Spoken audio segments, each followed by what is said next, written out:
Ricola!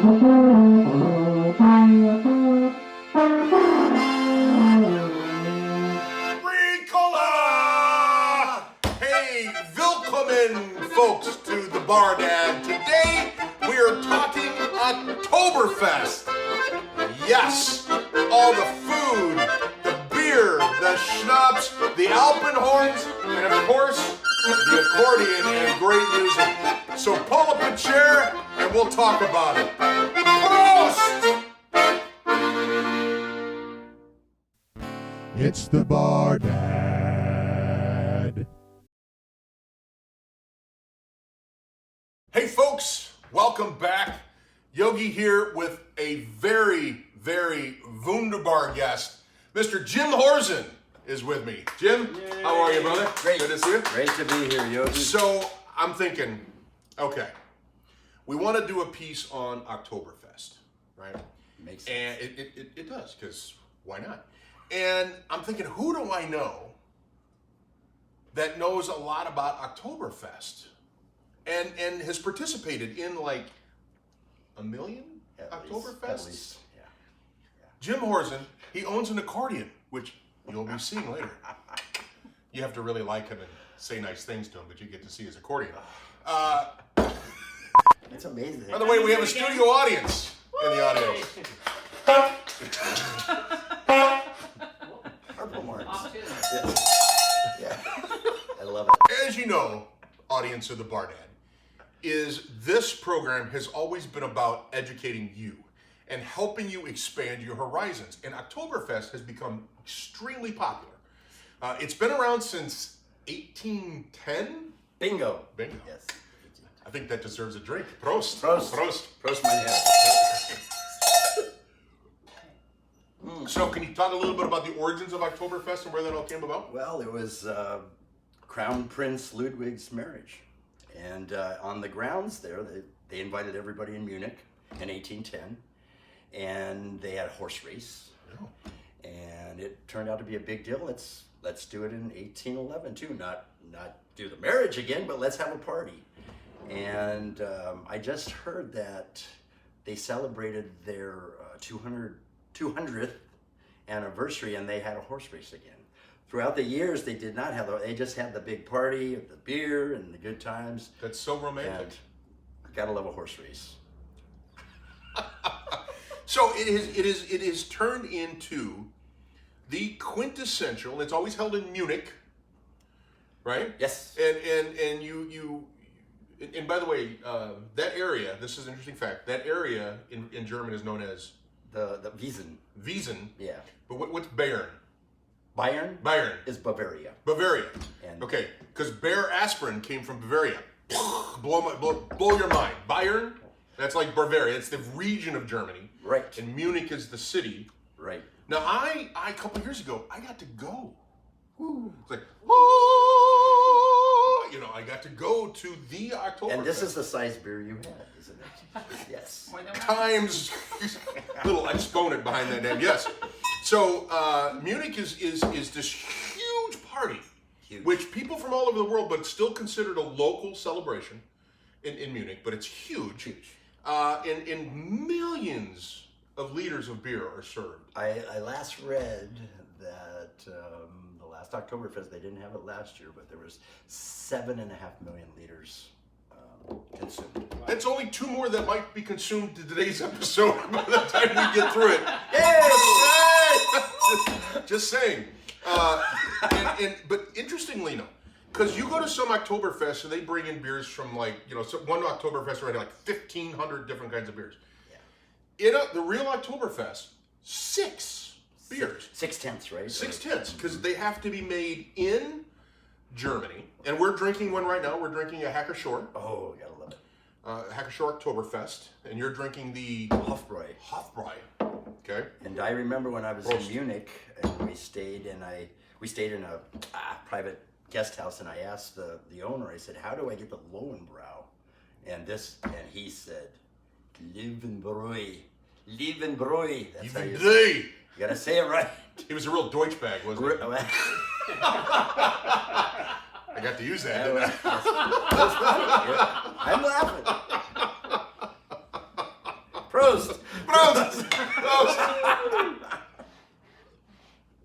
So he corrected you on your spelling of or pronunciation of Lowenbräu. From that day on, it's always been Löwenbräu. Löwenbräu. Löwenbräu. Those little two dots. Yeah. Yes. But anyway, Yes. only 6 beers, and they have to follow the Bavarian purity laws. Reinheitsgebot. I will tell you that the people don't necessarily have to follow the Bavarian purity laws. I saw some things. You probably see them on YouTube and other sites. But the beer has to follow the Bavarian purity laws. And you call it what? Reinheitsgebot. Reinheitsgebot. Yeah. Rein's house is kaputt. I'm kind of a Deutsch bag too, I mean. And so that's beer that is only 3 ingredients.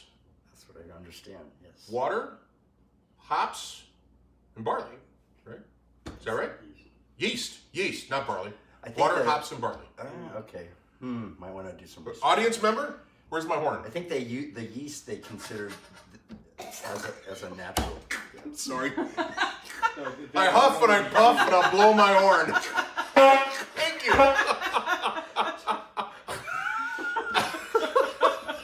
Oh, now, by the way, these steins, that's the liter steins, Yes. right? Yes. They're all over Oktoberfest. By the way, last year or the last time they held it, because they canceled it, 150,000 of these were confiscated at the gates because people tried to steal with them.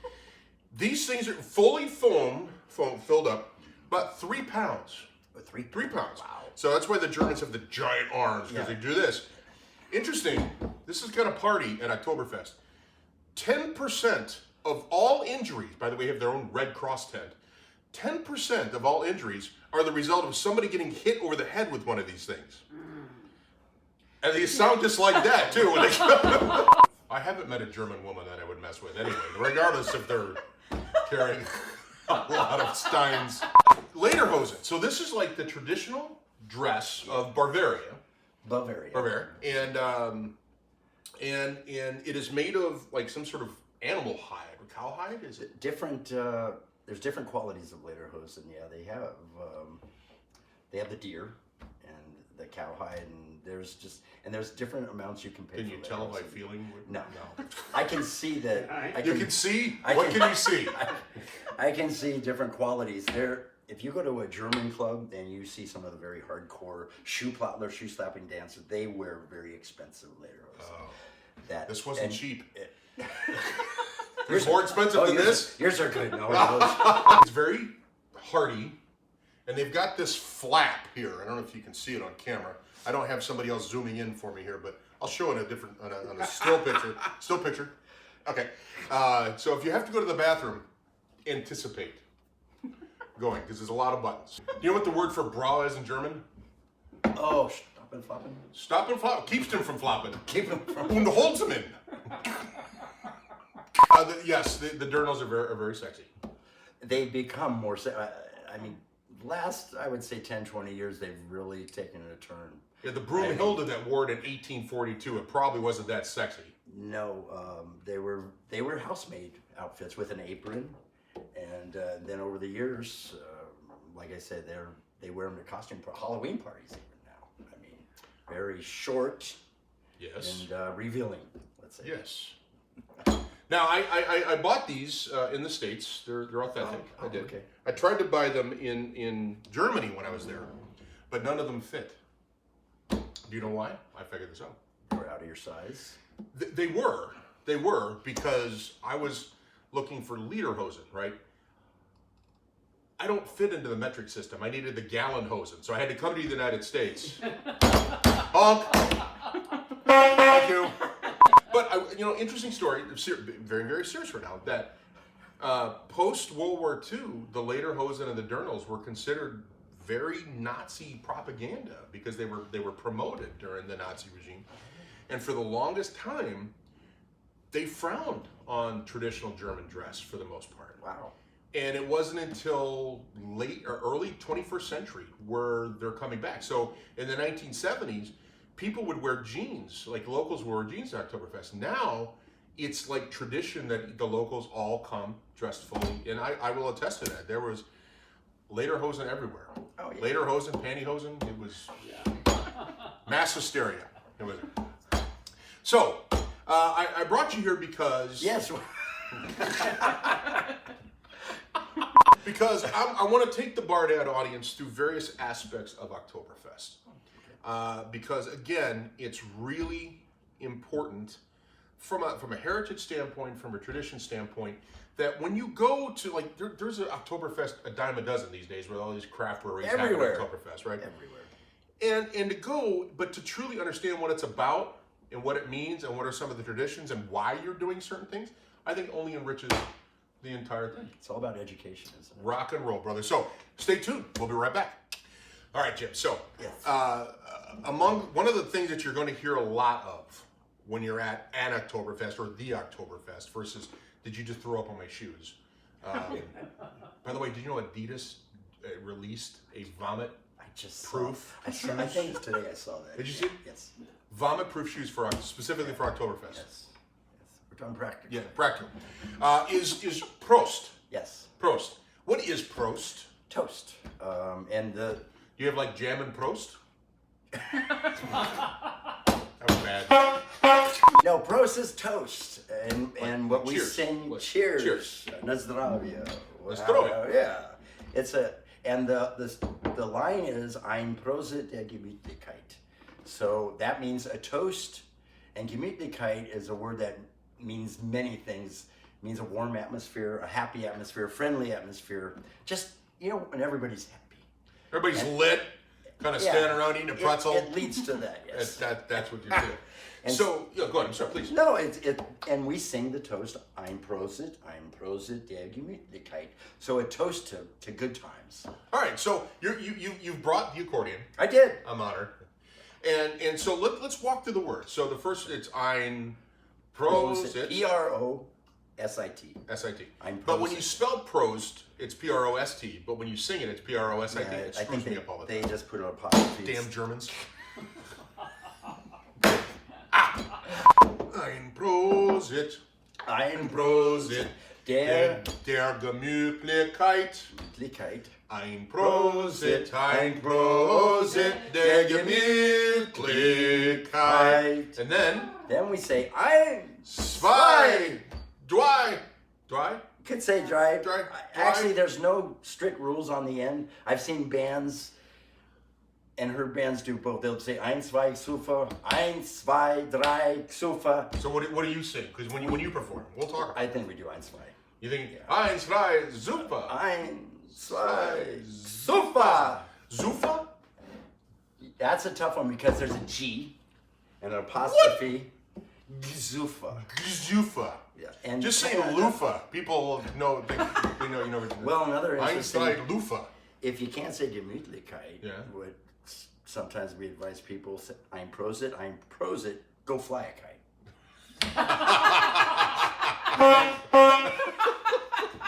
It doesn't get easier than that. Okay, so, Zufa. Yeah, I would say just swallow the G, Zufa. Zufa. Zufa. Ein, Eins, zwei, Zufa. Zufa. And then somebody, Yeah. usually in leader of the band or somebody in the band will say Ziki zaki. Tiki Taka, Tiki Ziki Taka. zaki, ziki zaki. And the audience responds with Ziki zaki, ziki zaki. Hoi, hoi, hoi. And then Ziki again, zaki, ziki zaki. hoi, hoi, hoi. Bar Dad est wunderbar. Yes, we say Prost after the Sikisakis. Prost. Okay. And once again, those Sikisakis, I've been in places where they do it 3 times. We do it 2 times at the restaurant. So it's kind of a little like jazz, what you're feeling at the moment. Free-form polka. Sometimes they do it 5 times. It depends who's ever I wanna doing go the to that party. Sikisakis. Yeah, it gets crazy. 5 ziki zakis. Yeah, Ziki oh yeah, zakis. it's up. You know, if you're getting them in there. Now, we teach at the Bar Dad, when every time you cheers or clink glasses or Prost, you have to make eye contact or you go to hell. Prost. Prost. There you go. Who wants to go to hell? All right, so Right. Jim's going to strap it on, and he's going to come play for you in just a second. What is that? This is my squeeze box. This is my accordion. Spelled A-C-C-O-R-D-I-O-N. A lot of people spell it with an A-N. A-N. Right. So that's why I always like to bring bring that up. And it's a traditional polka instrument. this is people. A lot of people, too many people, think that when they see an accordion, it only plays polkas, and that's not true. There are jazz accordion players. In our next segment, he'll break into some Led Zeppelin on his Stairway to Munich. And by the way, I need to let you know, Jim plays at a very, very famous German restaurant here in Orlando called Hollerbach's Willow Tree Cafe. And you've been playing there for how long? Well, he opened in 2001 in August, and I played there the first time in November, and we built it up. He started having a German night once a month, and then it was once a week, and then my buddy Eckhart, who was sitting outside having a beer and asked if he could sing with me, came and sang, and then we started playing together and put a show together, and I think we've been doing 4 nights a week since 2007. Wow. That's awesome. That deserves a couple of honks. There you go. All right, so if you have the opportunity and the pleasure of seeing Jim and Eckhart play, throughout the night, you're prosting all over the place. Prosting all over the place, exploding the prosting all over the place. And you're going to play it, we're going to sing it. So the audience knows the words, we're all going to sing along with this, and if Caroline can spell everything right, we'll have it put the words on the bottom of the screen. Oh, that would be nice. We'll see how that works out. She doesn't know that yet. All right, here we go. Ready? All right. We always ask everyone to hold their drink up. Doesn't matter what you're drinking. Most of the time it's beer. I rose it, I rose it, very big. I rose it, I rose it, very big. Once, twice, Super! Zicky zacky, zicky zacky. Oi, oi, oi! Zicky zacky, zicky zacky. Oi, oi, oi! Prost! Prost, Prost, Prost, Prost. Prost. The bar dad est wunderbar. Yeah. So you imagine like hundreds of people, and you go to there's like thousands of people in the tents in Munich or here at Willow Tree. Hundreds of people just shouting this song and all yelling Prost. It gets the Gemütlichkeit flowing. Oh yeah, that's what. And the more you go through the night, the more Gemütlichkeit there is. A lot of times, the band will ask everyone to stand up for the toast. You should. Too. So you'll see the whole restaurant or the whole beer garden stand up, do the toast, and that leads us to the most popular drinking song of all time, in München steht ein Hofbräuhaus. Really? Most popular song? Oh yeah, this is the Oktoberfest song. Okay, you've heard it here first. This is the Oktoberfest. Okay. And it is? In München steht ein Hofbräuhaus, and what I'll do is a quick translation. Okay. In Munich stands a beer house, which is the Hofbräuhaus. Yeah. And talks about the brave men going in the beer hall and showing how much they can drink. And the fun part of this song is there's a part where the audience can join in 3 simple words, even if they don't know any of the other words, and those words are Eins, zwei, Sofa. Sofa. So, you want to sing it? Eins, zwei, Sofa? Eins, zwei, Slufa. In München steht ein Hofbräuhaus. Eins, zwei, Sofa. Da läuft so manches Fest aus. Eins, zwei, Sofa. Da hat so manche brave Mann. Eins, zwei, Sofa. Die Zeit, was er so vertragen kann. Schon früh am Morgen fing er an. Und spät am Abend da hebt er auf. So schön ist ein Hofbräuhaus. Ah, Prost! Prost! Prost! Prost, mein Herr. Prost, Prost, Prost. That was all. I just like it brings you back. You know, you got a beer in your hand, and you mentioned something. This whole sway thing. There's like a thing with this. What is that called? That's schunkeling. Schunkeling. Sway to the left. This is sway twerking. This is schunkeling. By the way, don't get those two confused. Right? You probably get thrown out of the beer hall if you were doing some you don't want misguided swirkling. Yeah. So it's just the swing back and forth. Well, and at the table you link arms. You can link arms with your. I love it. In München steht ein Hochhaus.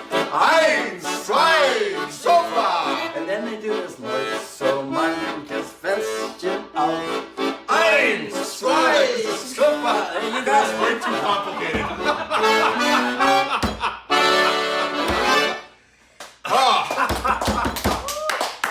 That was fantastic. Now, you did threaten, we have to do it since you're strapped, to do this song. Yeah, you know what I'm talking about. Request.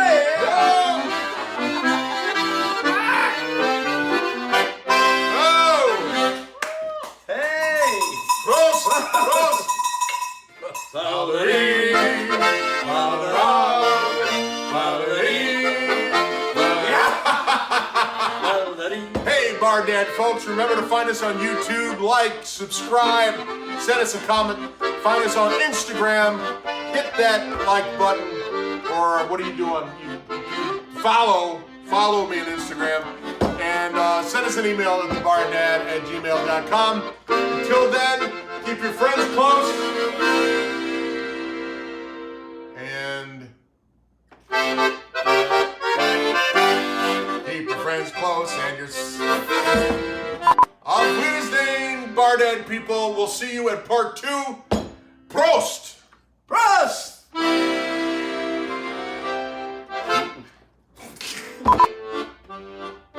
Until next time, folks, Prost!